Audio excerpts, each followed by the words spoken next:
Welcome to Novel Update. Aku nggak nyangka orang-orang faksi Puma akan datang begitu cepat. Sepertinya pemuda itu akan mati. Dia pantas mendapatkannya. Dari sekian banyak orang, kenapa harus menyinggung putra ketua faksi Puma? Orang seperti kita harus punya kesadaran diri, bersikap rendah diri kalau nggak punya kemampuan. Jangan sampai nyawa kita yang dipertaruhkan. Ketika petarung faksi Puma tiba, kerumunan mulai bergosip lagi. Mereka pun menatap Luther seperti sudah yakin bahwa dia akan mati hari ini. Faksi Puma selalu bersikap angkuh dan semena-mena. Mereka selalu membalaskan dendam mereka. Siapapun yang menyinggung mereka akan berakhir mengenaskan. Entah bisnis mereka bangkrut atau keluarga mereka hancur. Namun, kejadian memukul putra ketua faksi di depan umum tidak pernah terjadi sebelumnya. Patut diketahui, ketua faksi selalu membalaskan dendam anggotanya, apalagi dendam putranya sendiri. Itu sebabnya Luther, Harsa, dan Carlot ini pasti akan disiksa oleh faksi Puma. Gawat, kita benar-benar akan mati. Harsa ketakutan hingga kakinya gemeteran saat melihat orang-orang yang datang itu. Sebanyak ini, Carlot mengernyit dan ekspresinya tampak agak suram. Saat ini dia mulai merasa panik. Total petarung yang datang ada 100-an. Meskipun Luther pintar bertarung, dia pasti kesulitan untuk melawan orang sebanyak ini. Sementara itu, Waldo yang babak belur merasakan sesuatu. Dia berusaha untuk membuka matanya yang bengkak. Begitu melihat kedatangan anggotanya, dia sontak tergelak. Hahaha, akhirnya mereka tiba. Kalian semua akan mati. Paman, cepat kabur. Aku akan mengadang mereka semua. Carlot bergegas menghampiri Luther saat melihat musuh mendekat. Dia mengangkat pemukul bisbol, seakan-akan sudah siap untuk mati. Dia yang memanggil Luther kemari, jadi harus menanggung konsekuensinya ini sekarang. Gadis bodoh, cukup lindungi dirimu sendiri. Mengalahkan orang-orang seperti mereka hanya tugas sepele untukku, sahut Luther dengan tidak acuh. Paman, jumlah mereka sangat banyak, kamu pasti akan kewalahan. Aku nggak ingin melibatkanmu. Cepat pergi dari sini, seru Carlot yang merasa panik. Dalam sekejap semua petarung faksi Puma telah mengepung mereka bertiga, sehingga tidak ada yang bisa kabur lagi. Bukannya kalian sangat sombong tadi, sekarang sudah takut kan? Waldo menyengerangi sambil meneruskan. Biar ku beritahu kalian, semua ini baru permulaan. Kalian akan mendapat balasan 100 kali lipat. Aku ingin kalian merasakan penderitaan terbesar. Bising sekali, Luther mendengus, lalu menendang Waldo sampai beberapa meter jauhnya. Tuan Waldo, para anggota faksi terkejut melihatnya. Lalu buru-buru membantu Waldo berdiri. Begitu berdiri, Waldo langsung memuntahkan darah dan hampir terjatuh lagi. Namun dendam besar ini membuatnya terus berusaha untuk bertahan. Tatapannya yang ganas tertuju pada Luther, seakan-akan ingin melalap pria ini. Siapa yang berani memukul putraku? Tiba-tiba terdengar suara yang penuh wibawa. Para anggota yang berkeliling seketika membuka jalan. Lalu terlihat seorang pria kekar yang memakai mantel bulu dan berwajah garang melangkah maju dengan sombong. Orang ini tidak lain adalah ketua faksi Puma, Welton. Astaga, ketua faksi Puma sampai datang. Sepertinya akan terjadi insiden besar hari ini. Welton ini terkenal akan kekejamannya. Musuh yang jatuh ke tangannya selalu disiksa setengah mati olehnya. Kalau aku di posisi pemuda itu, aku pasti sudah bunuh diri daripada disiksa habis-habisan. Kemunculan Welton membuat kerumunan menjadi heboh. Pemimpin faksi datang dengan membawa pasukan sebesar ini. Sepertinya Walton ingin membangun prestisenya. "Ayah, akhirnya kamu datang juga. Kalau kamu terlambat, mungkin aku sudah dibunuh," teriak Waldo. Begitu melihat Walton, Waldo langsung berlari ke arahnya dengan sempoyongan. Wajahnya yang babak belur dan berdarah terlihat sungguh mengenaskan. "Kenapa kamu terluka sampai begini?" tanya Walton sambil mengernyit. Ekspresinya terlihat sungguh masam. Sebagai salah satu dari 4 pemimpin besar di ibu kota provinsi, tidak pernah ada orang yang berani menindas putranya. Walton tentu murka melihat putranya dihajar sampai seperti ini. "Ayah, aku bertemu seorang idiot hari ini. Orang ini telah menginjak-injak martabat faksi Puma, juga menghajarku. Lihatlah wajahku sampai seperti ini. Kamu harus membalaskan dendamku." Waldo pun memasang ekspresi sedih saat mengadu. "Siapa yang begitu berani menghina faksi Puma milikku?" bentak Walton dengan gusar. "Itu, bocah itu." Waldo langsung menunjuk Luther, lalu menjelaskan dengan kesal. "Dia menamparku sampai puluhan kali tadi. Kepalaku masih terasa pusing sampai sekarang." "Brengsek, berani sekali kamu menghajar putraku. Hari ini aku pasti akan..." Begitu memandang ke arah yang ditunjuk oleh putranya, Walton sontak membeku. Dia sungguh terkejut saat melihat Luther. "Kenapa kamu di sini?" Dalam sekejap, sekujur tubuh Walton terasa dingin. Kebetulan sekali dia menyaksikan pertarungan di kediaman keluarga Oscario, sehingga tahu bahwa pemuda ini memiliki kemampuan yang luar biasa. Terry jelas-jelas adalah petarung ke-30 peringkat langit dan jenius yang diakui semua orang. Bahkan merupakan salah satu calon pewaris aliansi dunia persilatan di Jiman. Seluruh aspek yang dimilikinya sungguh membuat orang terkagum-kagum. Namun, Terry malah akhirnya dikalahkan oleh pemuda ini. Bisa dibayangkan betapa penakutnya kemampuan yang dimiliki Luther. Makin tinggi status Walton, dia makin mengerti semenakutkan apa kemampuan seorang pesilat. Bahkan tidak berlebihan jika mengatakan Luther ini bisa membinasakan seluruh faksi Puma. "Kenapa aku malah mengusik orang mengerikan seperti ini?"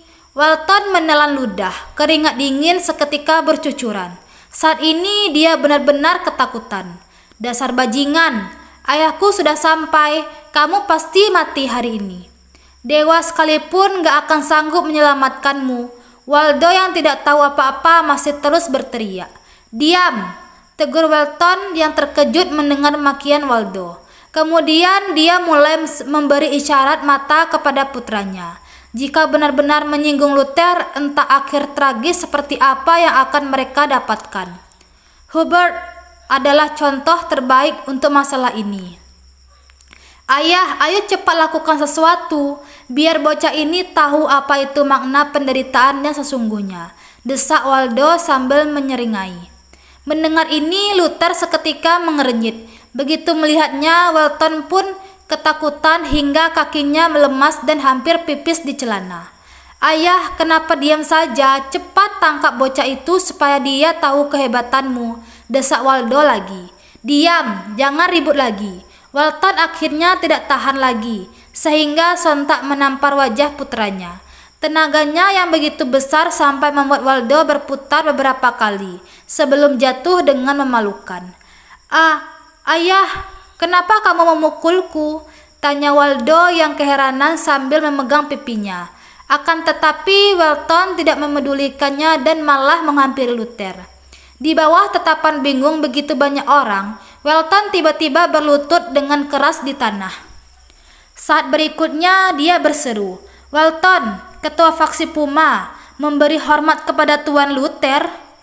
Walton berlutut di depan Luther, bahkan memberi hormat dengan sungguh-sungguh.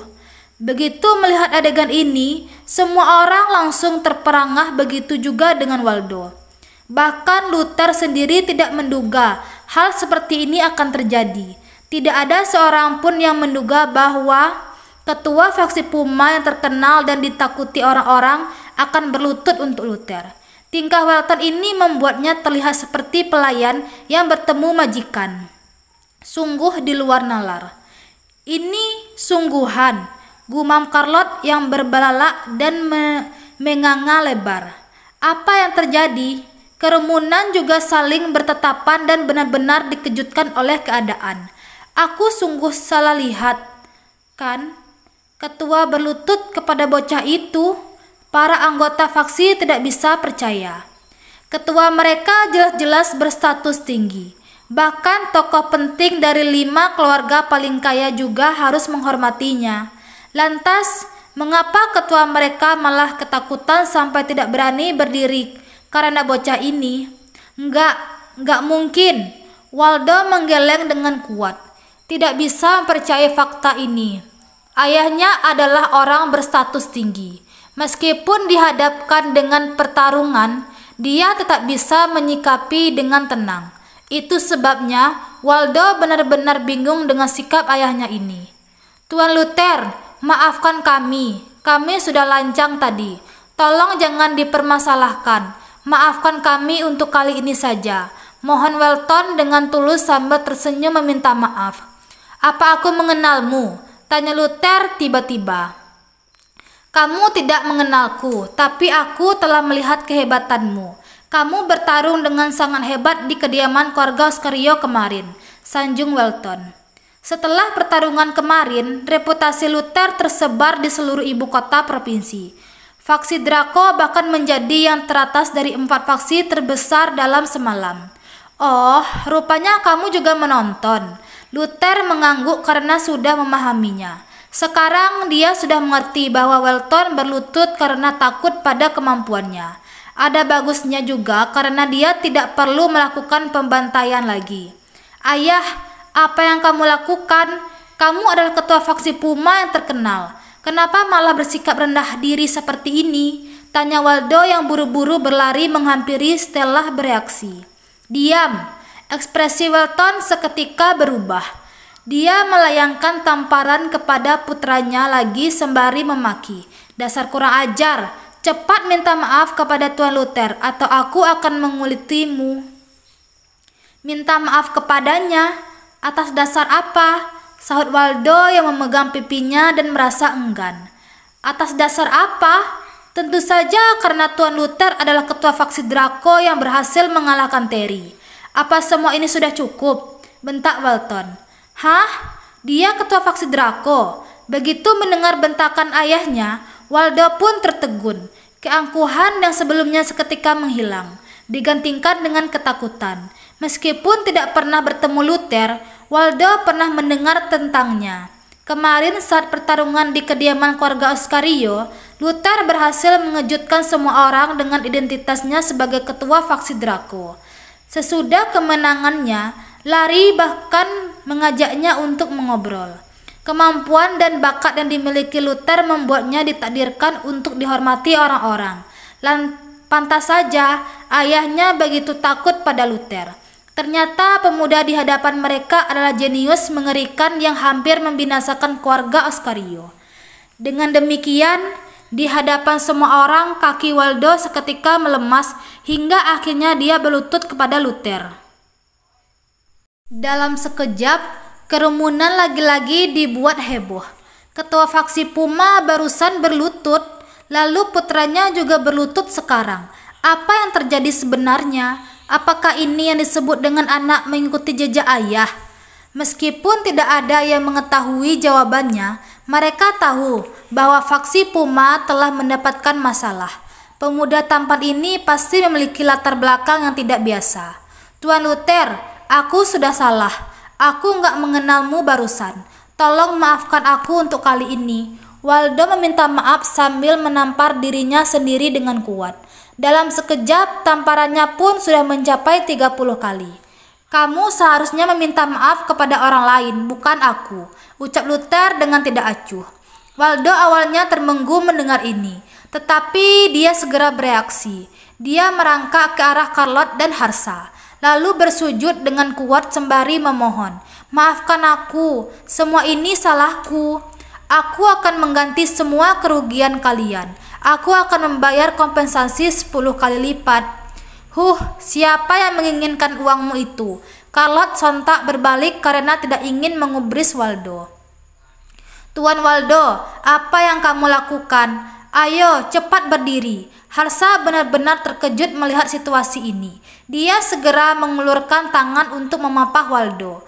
Kalau kalian berdua nggak memaafkanku, aku akan terus berlutut di sini. Timpal Waldo dengan keras kepala. Iya, kami memaafkanmu. Cepat berdiri, ujar Harsa sambil mengangguk berulang kali.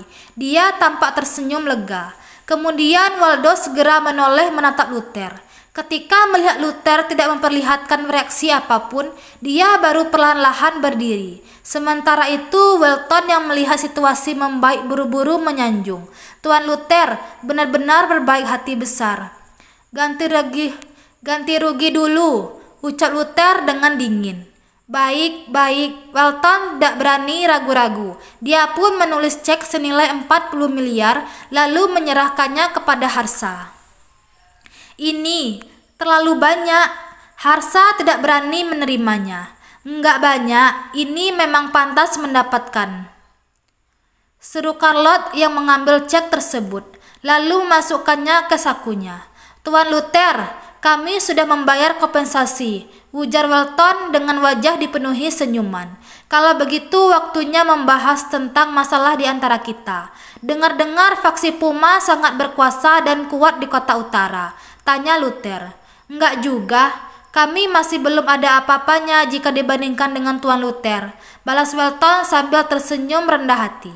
Enggak perlu berbasa-basi, aku tahu latar belakangmu. Jujur saja, aku ingin memperluas faksi Draco. Kami sedang merekrut orang-orang. Apa kalian ingin bergabung? Tanya Luther dengan tidak acuh. Bergabung dengan faksi Draco? Welton termengu sesaat. Dia adalah ketua faksi Puma.